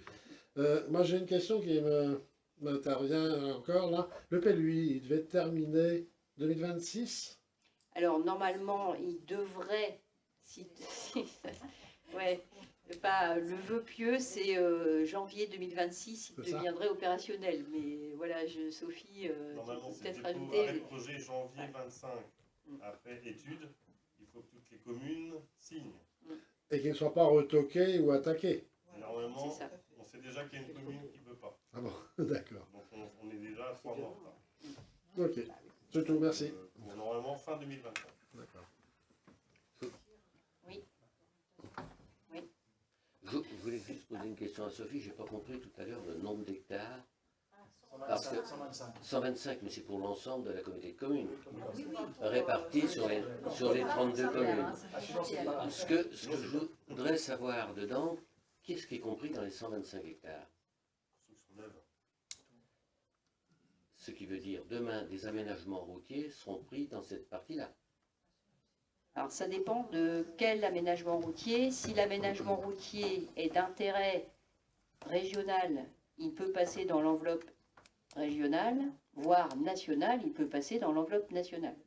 Nous, à notre échelle, c'est plutôt l'enveloppe éventuellement régionale qui sera sollicité. Et dans ces cas-là, c'est pas sur l'enveloppe, c'est pas pris sur l'enveloppe GTM. Je ne sais pas si je réponds à ta question. Non, mais c'est bien de le préciser parce que... Ça dépend de quel aménagement routier on parle. Voilà. Et qu'il relève de... Enfin, il sera jugé en relevant de telle ou telle échelle d'intérêt. Et je veux dire que c'est un pot commun quand même pour l'ensemble de GTM, que ce soit des intérêts départementaux, communautaires ou régionaux, ça tombe dans la même assiette. Alors, j'ai pas dû bien comprendre ce que tu voulais dire. Les 125 hectares qui sont là, c'est pour GTM. Pour GTM, voilà. D'accord. Exclusivement pour GTM. En fait, quand on a 125 hectares pour GTM, l'État ou la région a déjà pris sa part, en fait. Donc on n'a peut-être pas tout à fait les 50% qu'on aurait dû avoir, on a déjà une partie qui est déjà prise pour le niveau supérieur, en fait. Ça veut dire que c'est ce qui nous reste. Après qu'ils ont pris leur part. Non, parce que c'est plus précis comme ça. C'est ce qu'on a après que l'État se soit, entre guillemets, servi, et après que la région se soit, entre guillemets, servie. D'accord. Voilà. Je comprends mieux. Et ça, c'est pour jusqu'en 35. 35. 2030, là, les 125 hectares. Et la consommation moyenne qu'on a eue par année, là, depuis 5 ans Je ne sais plus à combien on était. Combien on a déjà consommé jusqu'à aujourd'hui. C'est 2021-2031, donc tout ce qui est déjà consommé, c'est perdu. Enfin, c'est déjà pris, quoi. Et la question est intéressante. Hein. Oui. Par contre, j'ai pas on la a réponse. déjà consommé une partie. Parce qu'on peut toujours annoncer des hectares, mais s'il y en a déjà les 3/4 de consommés, ça veut dire qu'il ne reste plus que... C'est comme le gâteau, hein, une fois qu'on en a bouffé les 3/4, il n'en reste plus qu'un quart. Mais de toute façon, excusez-moi, dans le cadre de la ZAN, on avait une limite de 50% de réduction par rapport au projet de 35, c'est en gros ça. Oui, c'était 50 de la consommation qu'on avait eue sur les années précédentes. Alors ça, si j'ai bien compris, c'est l'association des maires est en train de voir avec l'État pour remettre en question ce mode de calcul. Oui, qui n'est pas égalitaire partout sur tous les territoires. Voilà, c'est ça, parce qu'il y a des territoires qui ont besoin et des territoires qui ont moins besoin. Il pourrait y avoir une histoire de cession entre territoires aussi. J'ai suivi un petit peu ça au Césaire. Et j'ai une question juste pour rire. Dans ces chiffres-là, il y a des zones humides ou pas? Alors justement, je rebondis, je voulais vous lire l'orientation 115 qui s'intitule « Accompagner l'aménagement d'une connexion fluide entre Granville et Avranches ». Il y a deux points. Accompagner la réalisation de cet ouvrage sur le territoire et faciliter sa mise en œuvre en préservant au maximum le foncier agricole. Et intégrer les potentielles coupures structurelles créées par ce nouvel équipement. C'est ce qui est noté dans le PADD. C'est très précis. Ah ouais. Mais bon, ça va être une route suspendue. Au moins, ben, je ne sais pas. Je sais pas, Non, il y aura peut-être des coupures. Enfin bon, en tous les cas, il a quand même été question de cet axe. Je suis arrivé en 88, ils en parlaient déjà. Oh, il y a tellement longtemps. 79, on en Ça parle. fait 40 ans, grosso modo. Ouais. Peut-être même un peu plus. Oui.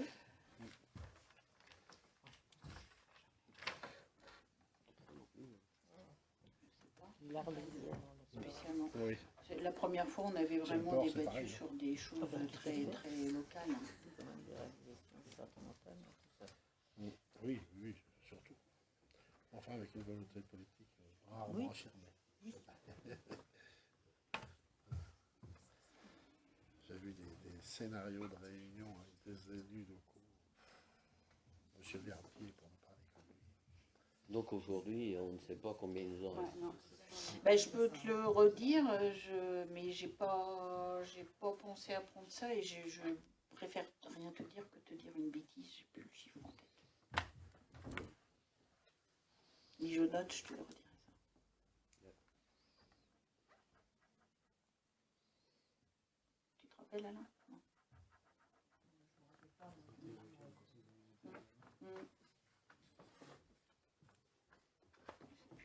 Ce que je peux dire simplement, ce qui n'est pas décompté du tout dans cette enveloppe-là, c'est potentiellement les futures zones de repli, entre guillemets, par rapport au recul du trait de côte, par exemple, hein, où là, reste le droit aux communes. Il y aura bien sûr des surfaces allouées avec un, comment dire, un périmètre défini, mais ça n'est pas compté dans les 125 hectares. Ça se rajoutera en fonction des besoins pour pouvoir reloger les personnes qui éventuellement auront besoin d'être logées sur le territoire par rapport à ce phénomène, ce risque naturel-là.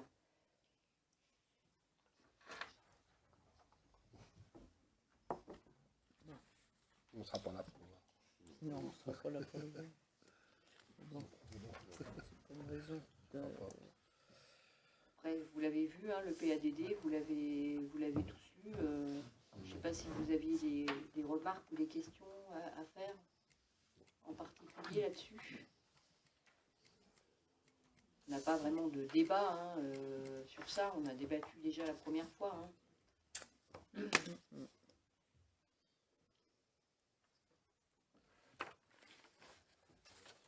Est-ce qu'on peut considérer que le conseil municipal ce soir valide les 4 axes principaux que vous a rappelé Sophie hein, sur ce PADD, puis les principales orientations qui sont inscrites dans ce PADD, et valide les évolutions apportées à ce PADD qui avait été débattu au 30 juin 2022 déjà. Voilà, on va acter la tenue un débat, c'est un bien grand mot, en tout cas d'échange entre nous sur les orientations du projet d'aménagement et de développement durable du PLUI de Granville-Terre-et-Mer lors de la présente séance du conseil municipal. Oui, Daniel. Donc juste encore une réaction à chaud, parce que c'est un vaste sujet qu'on a du mal à récapituler en 3-4 points comme ça, courts. On fait partie du conseil municipal, ben c'est bien, on en parle, ça fait 2 ans qu'on a commencé à en parler, mais on n'a pas parlé beaucoup entre deux. Et je sais pas, il y a sûrement des gens qui s'intéressent, il n'est pas prévu une réunion, je dirais publique, d'information sur l'avancement de... Ce sera un truc qui sera ficelé, qu'on présentera une fois que tout sera terminé. Tu parles de quoi là, Le PLUI. Le PLUI, il y a eu une réunion publique à il y a très Granville. peu de temps là. Il y a eu du monde d'ailleurs à venir. Oui, mais j'imagine, oui. Donc sur Granville, et puis je crois qu'il y a eu une autre réunion publique à la Épinel. Oui, mais pour leur secteur, ou moi je pensais que... Non, c'était pour l'ensemble du territoire. Ah bon, et bah, il y a eu Joker. beaucoup à venir. Oui. D'accord. Il y a quelques Saint-Péret qui sont venus. J'y étais. Bon, ok. J'y étais, justement, pas. sur cette carte, j'ai été un peu étonné de voir qu'il y avait des réserves foncières qui n'avaient pas été faites, et d'autres petits trucs, mais bon, c'est pas grave. D'accord. Après, on a travaillé avec les services de Granville-Terre-et-Mer qui nous ont conseillé aussi sur ce qui est validable, acceptable ou pas. Enfin, c'est compliqué, hein. C'est un exercice de style un peu compliqué hein, pour arriver à trouver l'équilibre entre les besoins à venir et puis la possibilité tout simplement, ce qu'il y a dans l'enveloppe et à répartir entre les 32 communes de Granville-Terre-et-Mer. Donc par rapport à ce que tu évoques, à la marge peut-être qu'effectivement il y a eu quelques évolutions par rapport à ce que tu pouvais connaître sous le mandat précédent.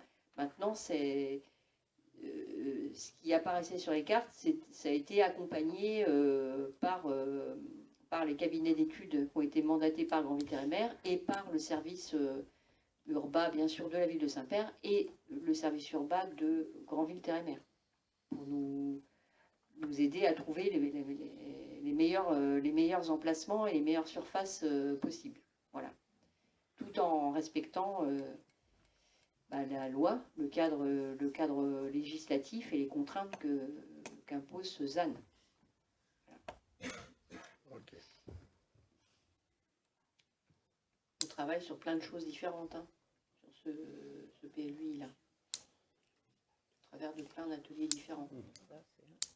Par exemple, à la réunion PLUI, il y a eu des remarques qui ont été prises en compte, qui étaient par exemple pourquoi le Carmel n'est pas mis en zone jardin alors que ça existe, donc ce qui a été fait après la réunion et qui a été pris en compte. C'est un exemple.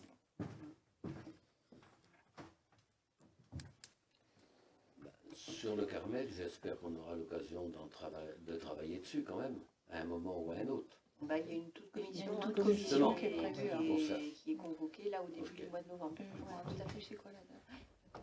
Le 4 novembre. 4 novembre. Ouais. Oui. Je sais plus l'heure. Non, plutôt. Bon, je pense que si c'est une toute commission, ça doit être à 18h30. Tout le monde a reçu la convocation. Oui. Oui. Oui, C'est le j'ai 4, oui, je crois, ça, non ça, j'ai reçu. 4 novembre, 18h30. 4 novembre. 18h30. Ouais. Il y a eu une travaux aussi qui a été... Oui. Le 24 octobre. C'est ça, non? Est-ce qu'il y a encore d'autres remarques ou interventions, messieurs, 24 dames, ou octobre. est-ce qu'on passe au vote? J'avais un chiffre, là, ce sont des prises de notes, hein, je ne peux pas trop affirmer tout ça. Saint-Père n'est pas en rouge, je ne prévois- donc sur les espaces, j'avais noté moi 22,7 espaces, hectares consommés, 11,35 à consommer, et j'avais ajouté projet habitat 9,3 hectares, je ne sais plus trop ce que veut dire cette note. Saint-Père. C'était que Saint-Père. C'est que Saint-Père. Donc on aurait déjà consommé plus de la moitié dans le coup là. Oui, puis c'est en cohérence avec le PLH aussi, hein, c'est en cohérence avec le PLH de Granville-Terre-et-Mer, donc c'est vrai qu'il y a une... Ben, ta remarque tout à l'heure, elle était très juste, hein, les 125 hectares, c'est le résultat de, d'accord, ce qui reste effectivement pour Granville-Terre-et-Mer, et dans ça, eh ben, il y a une répartition entre les différentes collectivités, et évidemment qu'il y a des besoins qui sont plus forts sur les zones déjà plus fortement denses et urbanisées que peut-être sur d'autres territoires de Granville-Terre-et-Mer. Donc Saint-Père, nous, je pense qu'on a obtenu un équilibre à peu près par rapport au développement, raisonnablement le développement qu'on peut envisager pour une ville comme la nôtre, pour une ville de moins de 5 000 habitants. Il a fallu faire des concessions. Ah oui, ah oui. On n'avait pas le droit de consommer tout l'espace à nous tout seuls, quoi, non plus, hein. Donc, fallait CGTM aussi, avec le cabinet d'études, qui ont... Ouais. Dans l'ancien PLU de Saint-Père, nous avions quand même des parties qui n'avaient pas été consommées, d'autres qui ont été enlevées. Donc, à partir de ce moment-là, il faut quand même reprendre l'équilibre de ce qui avait été voté en 2008 pour ramener ça aujourd'hui. Et là, je vois que ça a été effacé, puisque l'autre soir, j'ai regardé, je n'ai pas pu regarder plus, mais je suis revenu voir avec Sylvie l'autre jour la carte. Il y a quand même certaines incohérences qui me frappent quand même. Donc, moi je veux bien qu'on laisse la liberté aux techniciens de travailler. Il y a quand même des gens qui ont la connaissance. C'est dommage de ne pas les avoir invités autour de la table, de façon à donner quand même certaines informations qu'aujourd'hui sont en train de passer à côté. C'est tout ce que j'ai à dire. Écoute, j'entends, et puis il n'est pas trop tard pour en discuter peut-être, hein. Si tu penses que quelque chose d'important a été oublié, il faut, au contraire, on peut prendre un rendez-vous au service, si tu veux, hein. Ah mais moi, je suis... Pas de souci. Il y a aussi peut-être de nouvelles règles qui s'appliquent et qui font cet effet-là. Il y a vraiment une volonté de ne plus dépasser la ceinture urbaine, hein. Donc tout ce qui pouvait dépasser, qui pouvait, voilà, au dehors de ce qu'on appelle la ceinture urbaine, d'une espèce de forme patatoïde qui suit l'urbanisation de la commune, on ne peut plus urbaniser un bout de champ qui dépasse à droite à gauche. C'est qu'à l'intérieur que ça peut se passer. Donc il y a peut-être des choses qui auraient pu à une époque l'être, qui ne le sont plus. C'est peut-être ça. Hein. Ce n'est pas là mes propos. D'accord. C'était pas du tout ça. C'est important de les partager, Dominique. Non, mais moi, je les partage pas comme ça. Quand c'est comme ça, il faut avoir des éléments. Il faut avoir l'ancien cadastre, le PLU qui existait en 2008, les comparer, les superposer, regarder ce qui a été consommé, ce qui n'a pas été consommé, ce qu'on en enlève et ce que l'on conserve. Ça aurait dû être fait. Ça, c'est le premier diagnostic qui aurait dû être fait par le bureau d'études. Je constate que ce n'est pas tout à fait le cas. Voilà, c'est tout. Voilà. Je pense que si, parce que c'est comme ça qu'ils ont procédé de mémoire sur les premières réunions. C'est exactement comme ça qu'on a travaillé. Maintenant, le résultat final est peut-être un peu surprenant ou t'a interpellé, mais justement, c'est l'occasion ou jamais de partager ton interpellation, là, Dominique. Hein. Il n'est pas trop tard. Hein. Ah, comment Si je peux me permettre, juste quand même, Dominique, c'est que justement, c'est pour ça que l'Urba, ils ont affiché la carte, etc. C'est pour y aller, pour discuter avec eux et voir ce qui fonctionnait, ce qui fonctionnait pas, etc. Enfin, moi, c'est c'est pas comme ça tout à fait comme ça qu'on nous l'a présenté. moi, c'est comme ça qu'on l'a présenté. Non, non, non, non. Oui, non, il me semble que c'est ce qu'on avait dit, hein, Dominique, à la dernière commission urbanisme, que la carte était là et qu'on sollicitait tout le monde, notamment pour aussi les emplacements réservés et pas passer à côté de quelque chose si on doit soit enlever un emplacement qui existait dans notre ancien PLU, soit en mettre un nouveau aussi. Et au contraire, hein, je pense que... Alors, moi, j'ai pas besoin d'être là, mais tu peux passer et tu vois avec Anne-Cécile, elle va regarder avec toi tes remarques. Et si ça peut être remonté, bah, ça sera remonté avec plaisir au service de GTM. Ok. Ok, donc je prends note et je prendrai un rendez-vous avec Anne-Cécile et puis je regarderai avec elle dans le détail. Voilà, merci. Bien. Est-ce qu'on passe au vote? Donc sur la base de tous ces échanges, on se prononce sur le fait qu'on a bien eu des échanges entre nous, qu'on valide les 4 axes principaux, les principales orientations, et puis les évolutions apportées au PADD débattu le 30 juin avec des évolutions sur la forme et sur le fond un petit peu. Voilà. Est-ce qu'il y a des personnes qui s'opposent à cette proposition ou qui s'abstiennent? Donc 5 abstentions. Très bien, merci.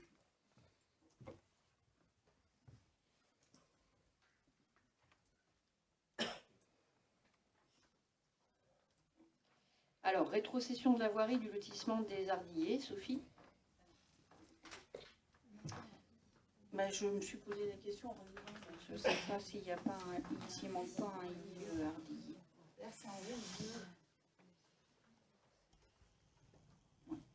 Donc la SARL des Ardillers a réalisé un lotissement, enfin 2 lotissements, les Ardillers 1 et 2, qui ont été autorisés, le premier en juillet 99 et le deuxième en décembre 2000. Il y a eu une première délibération du conseil municipal le 30 juin 99 qui a autorisé le maire à signer une convention relative à la réalisation et au transfert de la voirie et des réseaux sous voirie du lotissement. Une seconde délibération le 21 novembre 2000 au terme de laquelle le conseil municipal acceptait l'intégration dans la voirie communale des voies et réseaux divers et des espaces verts de ces lotissements. Le 20 novembre 2002, le conseil municipal a à nouveau accepté l'intégration dans la voirie communale de la voie du lotissement des Ardillers 1. Alors je ne sais pas si on a un plan. La voirie des Ardillers 1 et 2 sont les parcelles, je vous passe le cadastre. On a 1, 2, 3, 4, 5, 6, voilà. Ça, c'est la voirie. Donc, ce qu'on vous propose aujourd'hui, c'est d'intégrer cet espace dans le domaine communal. C'est un petit peu une régularisation de la situation, puisque ça fait depuis le départ que la commune entretient ces espaces comme s'ils lui appartenaient. Donc, si vous en êtes d'accord, je vous propose de valider la rétrocession au profit de la commune des parcelles dont on vient de regarder sur le plan, qui comprennent la voirie, les réseaux divers, les équipements publics et les espaces verts communs, de désigner la SCP Touroute de Vimont-Ory d'Anjou pour régulariser les actes et d'autoriser Madame la maire ou son représentant à signer tous les documents afférents à cette affaire. Je voulais juste dire que si en 99 la délibération avait été prise, c'est parce que derrière nous avions la ZAC des Ardillers 1, la première partie à réaliser, et nous étions sur une voie privée qui accédait à un domaine public. C'est tout. Donc à l'époque, c'est pour ça qu'elle avait été faite. Après, elle a été repoussée parce qu'il y avait la demande auprès du SMAG pour que les canalisations, les réseaux soient intégrés, ainsi que France Télécom et tout ce qui va avec. Et c'est pour ça que ça a traîné en 3 ou 4 fois. Puis c'est resté dans un dossier sur l'étagère. Mais la Donc délibération là, voilà, avait été on prise régularise pour que la ZAC puisse se faire à l'époque. Voilà.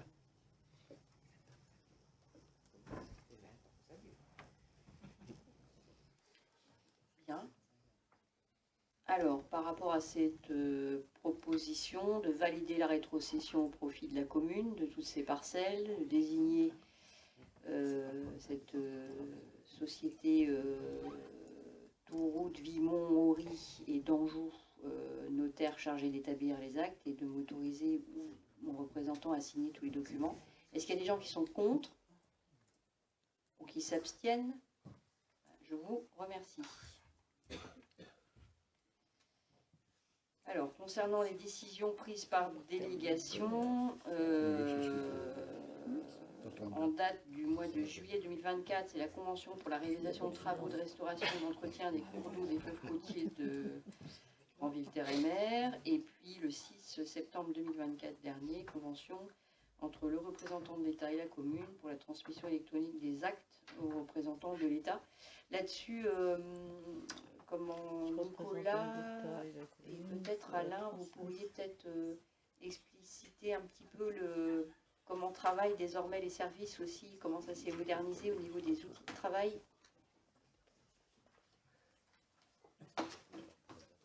Je dirais presque qu'il est prématuré, parce qu'on est vraiment en train de mettre en place des outils qui vont changer beaucoup de choses, peut-être pour les services, mais surtout pour les usagers. Et là, ce sera vraiment intéressant. Au niveau du travail, ça évolue au fil du temps avec les logiciels professionnels. Je dirais qu'on en parlait tout à l'heure pour un cas. Il y a de plus en plus d'outils qui permettent d'être efficaces. Voilà. Mais il y a vraiment un changement qui va arriver prochainement qui sera intéressant. Il faut attendre.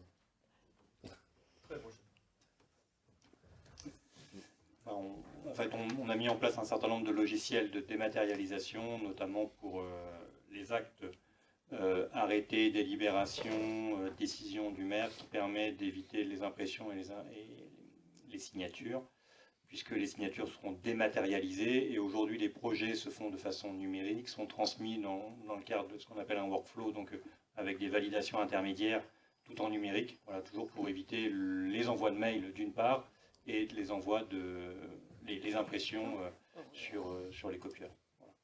C'est un process qui se fait, qui va se développer aussi sur la RH, sur un certain nombre de thématiques. Donc il y a prochainement un parapheur électronique qui va être mis en œuvre pour vraiment que toutes les décisions puissent être signées de façon numérique par Madame la maire et les adjoints. Ce qui se fait également au niveau des syndicats, ce qui se fait aussi au niveau des Granville-Terre-et-Mer. Tout est dématérialisé, tout est transmis par voie électronique, avec signature électronique, ce qui permet de gagner du temps quand ça fonctionne. Je le dis parce que ça ne fonctionne pas toujours. C'est pas toujours. Mais bon, là, c'est quand même. De toute façon, c'est dans l'air du temps, mais au-delà d'être dans l'air du temps, c'est comme ça que ça marche maintenant. Hein. Toutes les administrations. Voilà. Il fait que se mettre à peu près à la page. Ben voilà, je vais laisser la parole peut-être à Jean-Michel. Oui, il faut clôturer le conseil. Oui, je voulais juste peut-être que tu parles du festival des arts du cirque. C'est juste ça. Hein, ah bon, d'accord. Je vais donner comme info pour le week-end. J'étais dans le workflow. Alors, je n'ai pas vu que ce thème, enfin, le workflow. Donc, écoutez, second geste demain soir, donc vous avez la... Je parle pas assez fort là? Si. Ah, vous m'entendez bien. Pour le micro. Ok, alors, on va y aller. Ok, alors pour le second geste, demain soir, vous avez donc l'inauguration, vous êtes, tout le monde est convié. Eh bien, il faut savoir que nous sommes complets. Toutes les... Ah non, mais c'est pas forcément moi qui bossais, d'ailleurs, c'est pas moi qui bossais, mais toutes les séances sont complètes. D'accord, hein, ce qui est parti le plus vite, c'est, bon, vous avez bien compris, c'était les grands fourneaux Max et Maurice, hein, qui sont quand même des habitués du festival Second Geste et de Saint-Père. Mais la compagnie 100%, elle aussi bien marché. Et en fin de compte, je crois qu'on a les derniers billets ont été vendus hier. Donc c'est une belle... alors, maintenant, il faut espérer que la météo soit, j'allais dire, avec nous, d'accord, qu'il n'y ait pas trop, que le territoire, que le terrain ne soit pas inondé, qu'il n'y ait pas trop de vent, que rien ne s'envole, Mais sinon, c'est bien parti pour un très beau festival. Voilà. Et je pense que les gens ont répondu présent, et c'est très bien. Voilà, on peut s'en satisfaire. Merci à vous.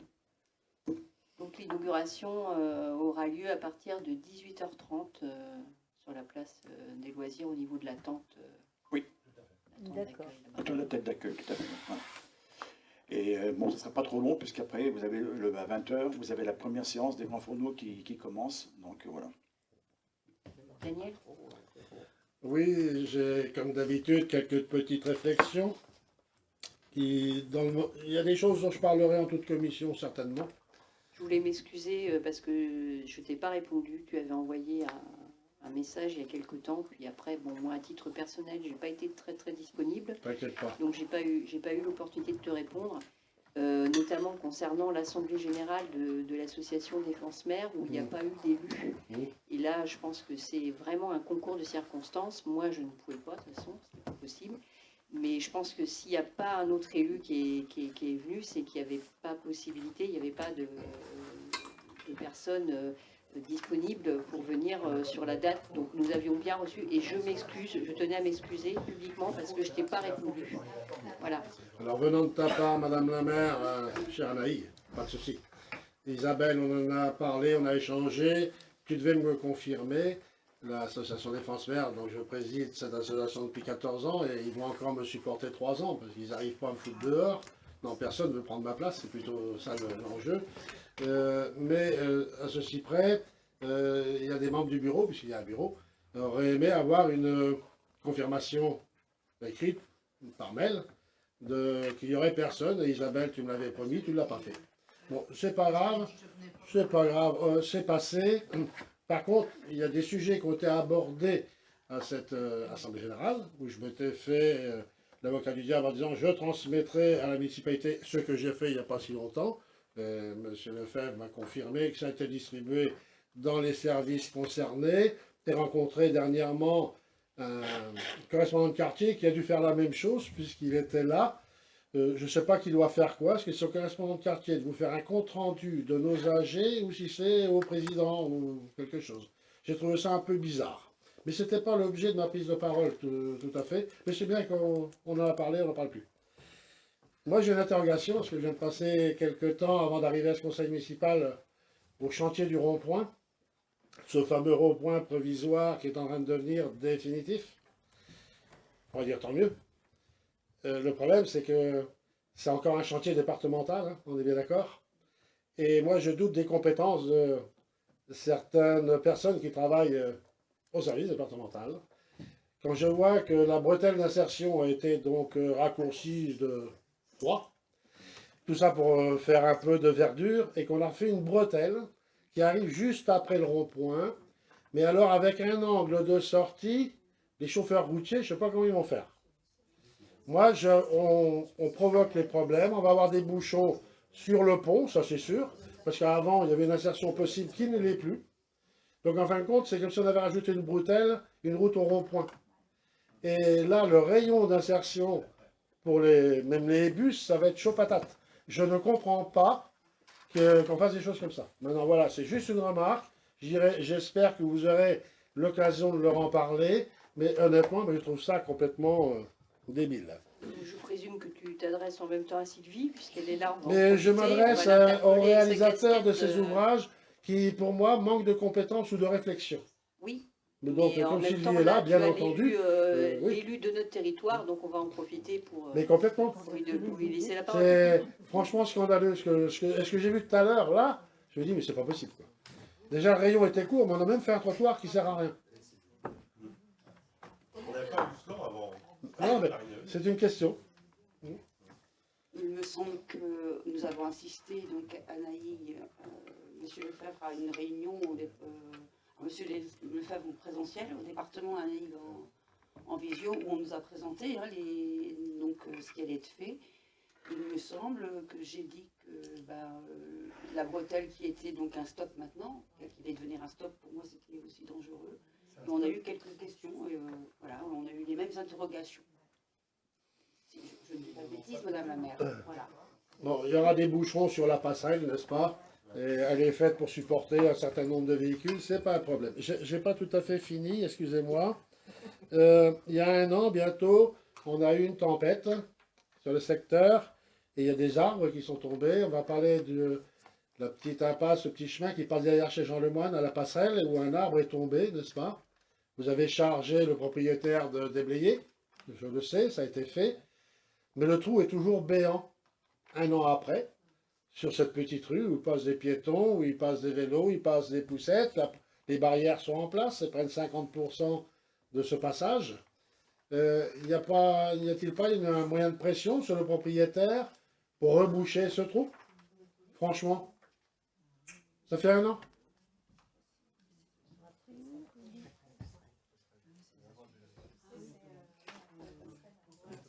Moi, je veux bien que ce ne soit pas de la compétence de la commune, mais si accident il y a, ce sera de la responsabilité de la commune. Donc, il faut... On va falloir reprendre contact avec le propriétaire. Voilà, ça me paraît hyper important. Il y a 2 autres trucs, j'en parle pas. Par contre, j'ai une interrogation, puis plein de gens en parlent, mais c'est pas que chez nous. J'en ai parlé un peu à la commission sur les mobilités l'autre fois avec le personnel. On fait des économies, certes, mais on met en danger nos usagers de la route beaucoup depuis cette année en ne coupant pas les mauvaises herbes. Alors, on peut avoir différents arguments, je conçois, mais à l'heure où on veut la mobilité douce, des piétons, des cyclistes et autres, il y a plein d'endroits où ça devient très hasardeux de s'aventurer en vélo sur certaines routes ici, tellement il y a d'herbe par moment. Alors là, on vient d'en couper un peu quand même. Moi, je sais que le département aussi fait des économies, et puis ça correspond à une certaine idéologie de certaines choses. Mais moi, je m'interroge au niveau de la sécurité des usagers de la route, tout simplement, sur d'autres territoires, mais pas que. Ça dépasse, je reviens au département aussi. Non, mais je sais lire, je ne suis pas bête, ou au moins, il faut me le dire, mais je ne comprends pas, parce que faire des économies sur des risques de sécurité routière, eh bien, ça ne va pas dans le bon sens. Et puis, même si je prends le chemin de la Corniche, que je fais en vélo au moins 3-4 fois la semaine maintenant, c'est ça, d'avoir du temps, c'est bien. Ça permet de constater des dysfonctionnements. Quand je vois les touffes de mauvaises plantes qui pendouillent là, les ronces cochonnières, n'est-ce pas? On va bientôt ramasser les murs, sûrement. Mais franchement, ça ne devient pas terrible, quoi. Et n'oubliez pas que les mauvaises herbes, quand elles poussent le long d'un trottoir, c'est plus solide que le granit, les racines de l'herbe. Bientôt, vous allez avoir des gros problèmes de décèlement sur des éléments structurants, soit en bordure de trottoir, soit en rond-point, soit en haricots, en tout genre. Et là, je ne parle pas que des trottoirs pour que les gens sont responsables de l'entretien, je parle de la voirie. Et je crois que vous aurez à mettre bientôt des budgets en forte augmentation sur les réparations de ce genre d'ouvrages qui vont souffrir. Là, je pense qu'il y a des gens qui devraient y réfléchir.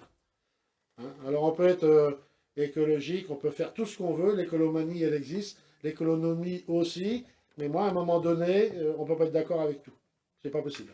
Voilà, ce sont des remarques, c'est un gentil coup de gueule qui, au niveau d'image, même touristique, de notre commune, n'était pas très brillant cet été. Voilà, et ça l'est encore pas. Je pense que tu as dû remarquer qu'il a plu beaucoup plus cette année. Et que On a coupé beaucoup moins. Oui, mais ça fait partie, effectivement. C'était une année particulière. Merci Daniel. Et il y a d'autres sujets où on en reparlera dans d'autres situations. D'accord. Pas tout d'un coup. On va pouvoir clôturer la séance du conseil et on enchaîne avec une toute commission. Hein, vous aviez reçu l'invitation à une toute commission qui ne va pas être forcément très très longue. Hein, voilà. Ça dépend de ce qu'on mettra dedans. Bien.